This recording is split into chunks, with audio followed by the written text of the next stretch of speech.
પશ્ચિમ Kutch local crime બ્રાન્ચે ભુજમાંથી 83,76,000ની શંકાસ્પદ ચલણી નોટો ઝડપી પાડી છે। બાતમીના આધારે ભુજના ઓરિયન્ટ કોલોની વિસ્તારમાંથી આ ચલણી નોટ ઝડપી પાડવામાં આવી છે। આ વિસ્તારમાં રહેતા કિશોરભાઈ ચંદુભાઈ ગઢેચાના મકાનમાં નવી જૂની નોટોની મોટી રકમ અદલાબદલી થવાની ચોક્કસ બાતમી પોલીસને મળી હતી। જે બાતમીના આધારે પોલીસે રેડ કરતા આરોપી કિશોર ગઢેચા ગણેશનગરમાં રહેતા જીવાભાઈ રબારી અને વર્ધમાન નગર ભચાઉમાં રહેતા જીતેન્દ્રભાઈ ગાંધીની પોલીસે અટકાયત કરી હતી।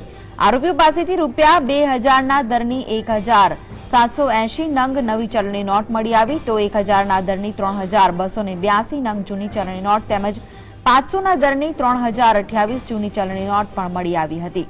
આ ઉપરાંત 100ના દરની 200 નોટ પણ મળીને કુલ 83,76,000ની રોકડ રકમ કબજે કરવામાં આવી હતી। ઝડપાયેલા કિશોર ગઢેચા ભુજમાં કેસી જ્વેલર્સ નામનો સોના ચાંદીનો શોરૂમ ધરાવે છે અને તેના આ નાણાં સોના ચાંદીના વેપારના છે તેવું પ્રાથમિક નિવેદનમાં જણાવાયું હતું।